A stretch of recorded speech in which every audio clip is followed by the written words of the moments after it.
I think he ended up traveling because he got tripped after the block. I agree. Yeah, so. I agree. But that's something that the Trojans can't just dwell with. And, oh, my. KJ Jones is a 6'6" wing from Emmanuel University, and I had the chance to catch up with him at the Portsmouth Invitational.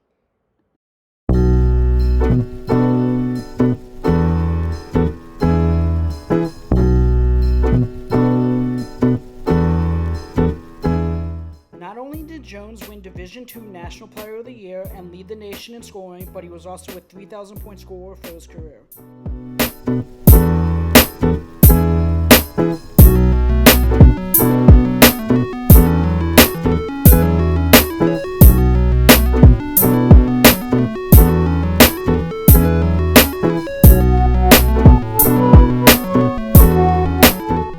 Jones is a 37% three-point shooter for his career on over 600 attempts.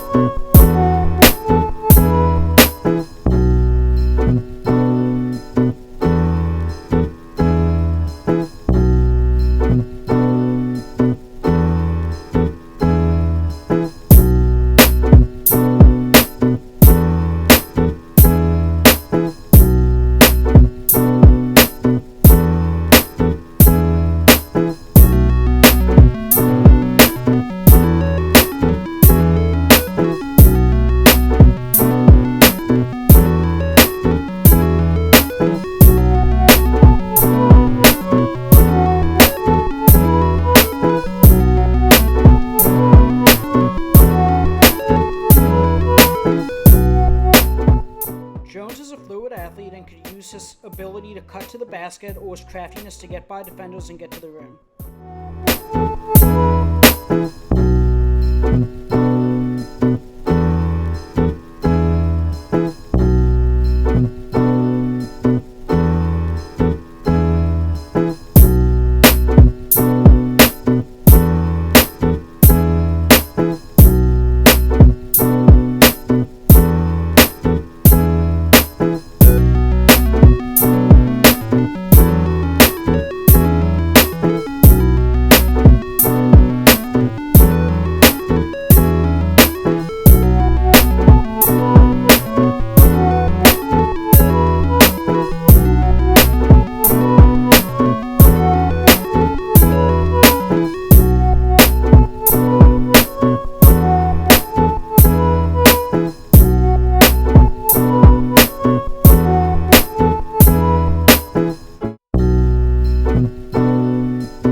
Despite his elite scoring ability, the most underrated aspect of Jones's game is his playmaking. Here he gets double-teamed, almost triple-teamed, and still finds a way to find his teammate in the weak side corner for an assist.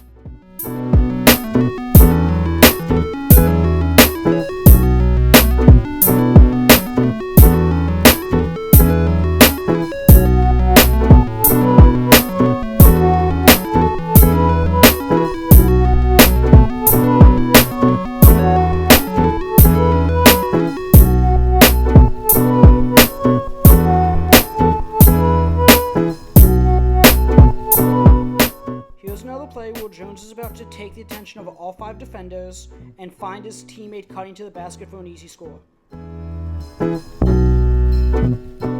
And now, here's my interview with KJ Jones. All music was produced by Brand the Builder. Thanks for watching.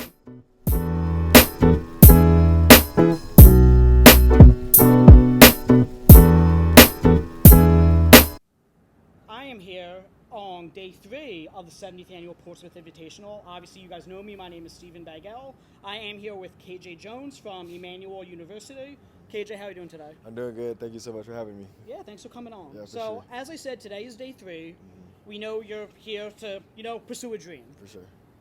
What do you feel like you already showed scouts so far through your play the first few days? And what do you want to continue to show scouts throughout the remainder of the draft process? For sure, yeah. Excited to be out here. I think the first couple of days coming out here, I really wanted to show my versatility and show the things I can do outside of scoring, because I know, most people know that that's who I am, a scorer. I can go get a bucket at all 3 levels, and I've done that throughout my entire life and college career. And so I think coming into this tournament, I just wanted to show my defensive versatility and who I could guard, different positions I could guard, and also just like being a dog in different areas.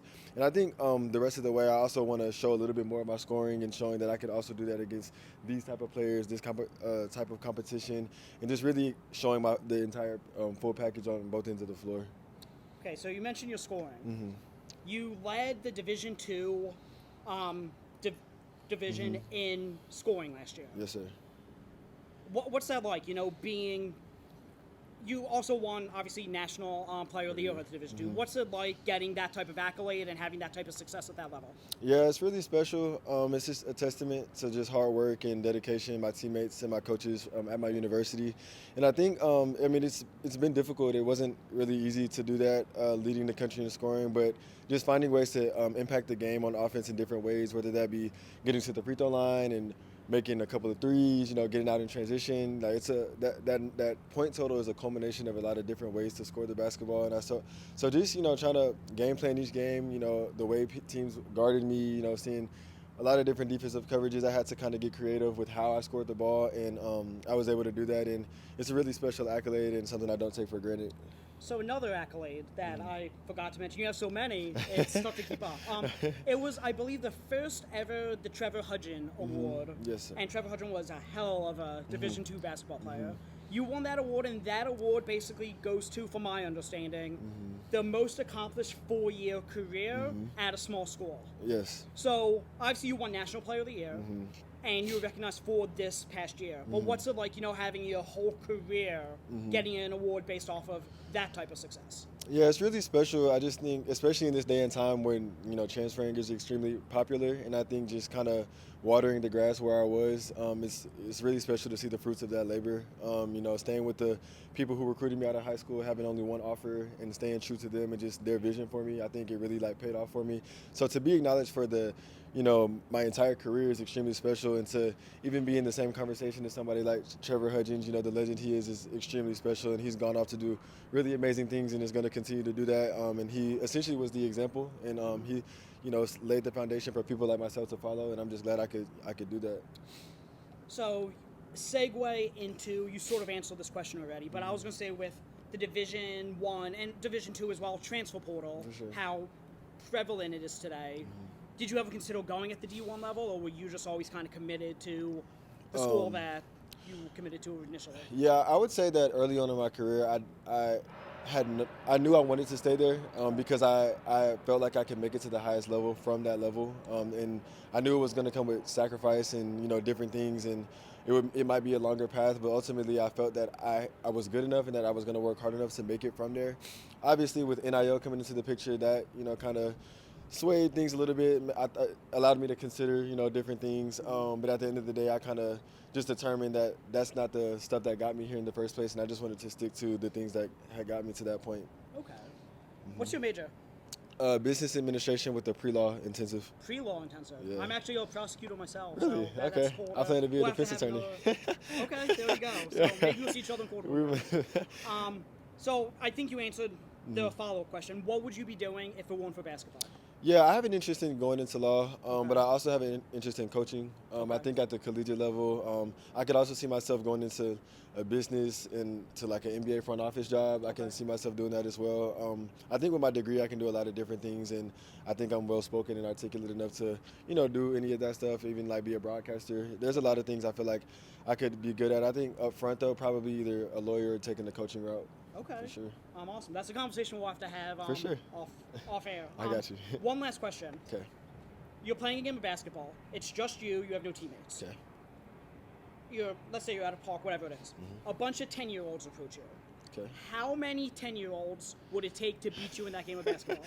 A bunch of 10-year-olds, at least 50. 50? 50. Okay, there we At go. least. And again, there's only one way to find out. Exactly. We'll have to test that theory. Let's do it. So again, I'm here at the 70th Annual Portsmouth Invitational. Thank you so much for your time. Thank you, man. Appreciate you. Thank you. Yep.